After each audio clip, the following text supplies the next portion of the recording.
I am sorry for the sporadic uploads, guys, but it's a very stressful period for me and I'm super busy, but I will try to keep up with my Elden Ring adventures. Today, we tackle the rest of Stormvale Castle. First thing first, my friend Tonnotonante implied I missed something in the room with the big scary grafted monster, so let's go there and check it out first. I can't really find anything in the main room, but in the side room where I found the chrysalid memento, there's now Roderica's hood, which is pretty weird considering she's fine and at the round table hold. So I don't really know what to make of this. The logical conclusion is that Roderica we have is a skinwalker and the real one died here, obviously. Exploring around the place, I find a couple more things and a whole exit that goes to the courtyard outside. It's been a couple of weeks since I played, so I rightfully get murdered at my first attempt at clearing the area. Second attempt goes better with the help of my undead friends, and after clearing the whole place, I tackle the big guy and his dog on the stairs. Here, there's a statue that needs to be broken by a giant. I try making the big guy break it, but it doesn't look like he can. In this side room, I also find a painting of a waterfall that I need to keep in mind. So I go back to explore this entrance in the courtyard, and beyond some rats and a fog wall, I find a new seal for Godslayer magic, and a book for, I assume exactly, Godslayer magic. So I go back where the big guy was, find the grace, and decide to go check out the new incantations. I give the book to Corhan and buy a black flame fireball. Fashion moment, by the way. I of course have to put on Roderica's hood, so I decided for this chainmail look. I hope you approve. I also test out my new fireball on the big guy. It takes some health after impact and seems to have a more range than normal fireballs. But let's continue through the courtyard fighting birds and soldiers, and I must ask, maidenless who? As here, I find yet another lady friend. She's called Nefeli and was sent here by her father to kill Godfryck. Literally same. And here's the giant that we need. He's annoyingly accompanied by two little friends, but I successfully managed to lure him to the statue and then kill him. And the statue contained some smiting stones, which are always appreciated. I decide to farm some runes to level up, and then I move on past the giant. I am greeted with a boss fog wall, but I'm not done exploring yet, so I continue in a side exit and kill a scarab instead. Currently, I stumbled on a vase people's daycare, and I feel bad having to kill the big one that attacks me. Vase people are friends, not food, in my opinion. I do find two cracked pots, which are very appreciated also, and to continue through here, some parkour is necessary, but that's no problem for me. And I end up back in the castle to kill some commoners.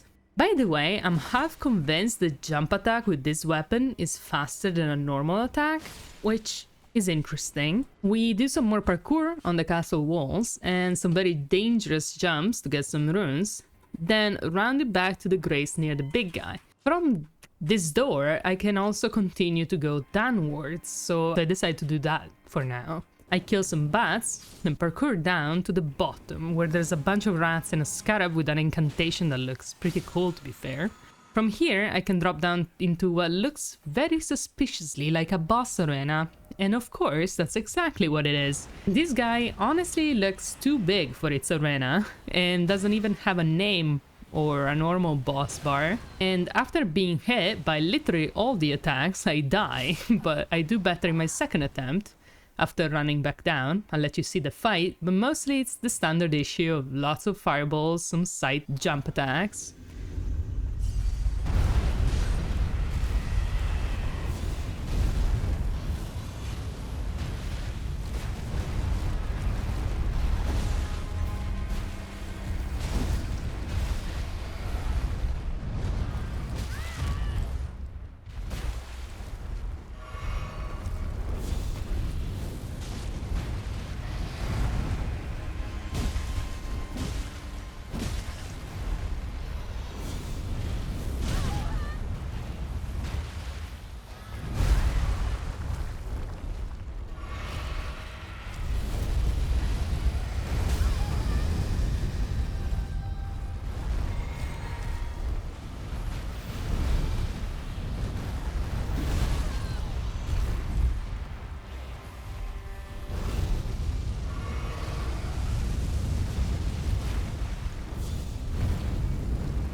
Max.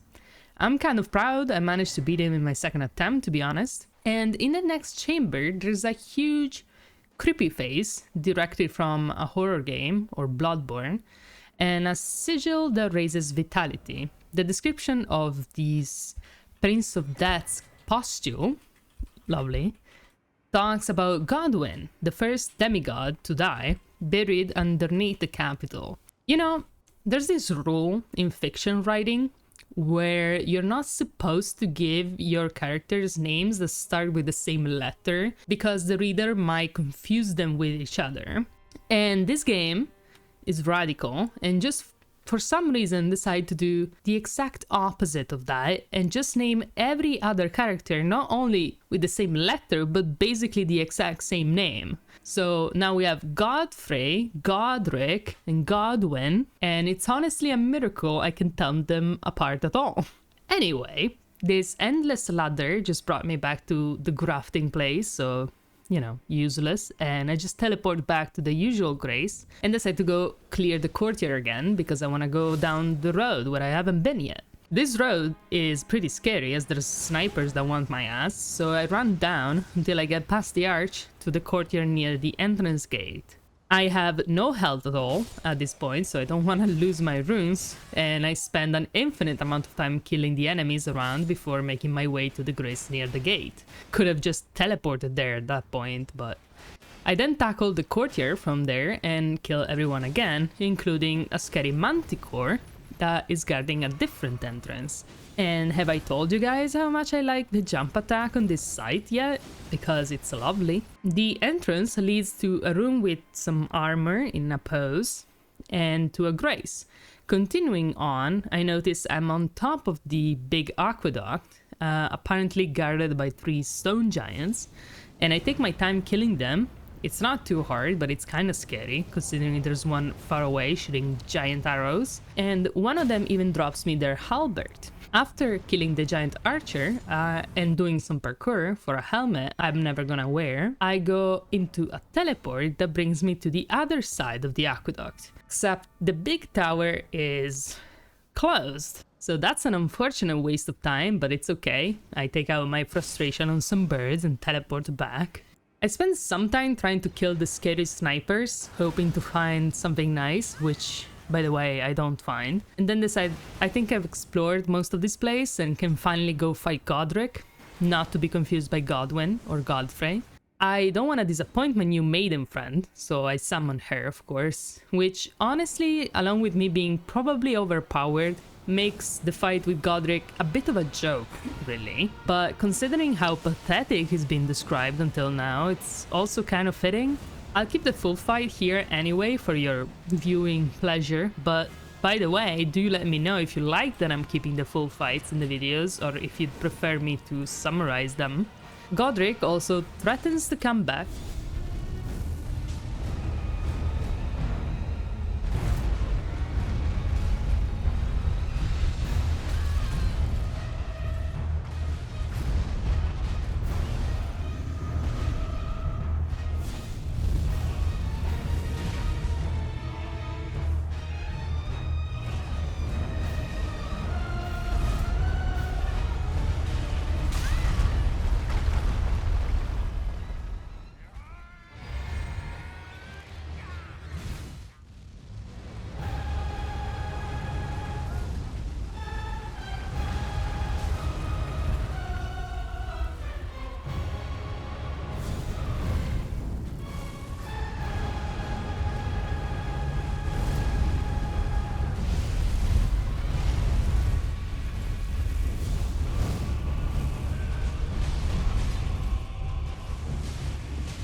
Godfryck also threatens to come back from the dead somehow and drops me his Great Rune, which can apparently be activated at the Divine Towers, which is exactly where we just came from. He also gives me his Remembrance, which is what I can duplicate at the Mausoleum if I want to. And I level up and I can finally use the Dragon Incantation, and they look awesome. My friend that allegedly betrayed me last episode makes an appearance here, stomping angrily on Godfryck's dead head. He said that Godfryck was always looking down on him, so that's okay, I guess. The door in the boss arena brings me, unsurprisingly, to the throne room I had arrived to from the other side, and now I can reunite back with Bok at the Great South side. Before signing off, I decide to go back to the tower to activate the rune. Unfortunately, that means I have to go through the stone giants again and run all the way on the aqueduct, but that's okay. The big door opens on a fancy elevator that goes up and leads me to nothing less than 2 very dead fingers, which restore my new rune. Very fancy, very cool. I have no idea what's going on. Last things last, I have to go brag about it at the Roundtable Hall. There, I find my new maiden friend that tells me her adopted father is actually the grumpy guy in the closed room, and that I'm finally worthy of audience with the fingers. Of course, there's a small lady with the fingers that interprets their will or whatever. She's called Enya, and she tells me about the corruption of the Golden Order that is to blame for the bad things apparently happening in the land. She tells me to get another rune to kill all the demigods and to become Elden Lord. Nothing out of the ordinary, expectations very low. She also adds, though, that all the demigods are descendants of Queen Marika, which is information. Enya can apparently also convert remembrances into weapons. From Godfryck's remembrance, I decided to get the Grafter Dragon weapon because it seems interesting. I don't have the strength for it just yet, but it's doable. And then I'll have a tiny dragon head as a weapon, which is cool, potentially. And with that, I salute you all and remind you to subscribe for other episodes. See you next time. Bye-bye.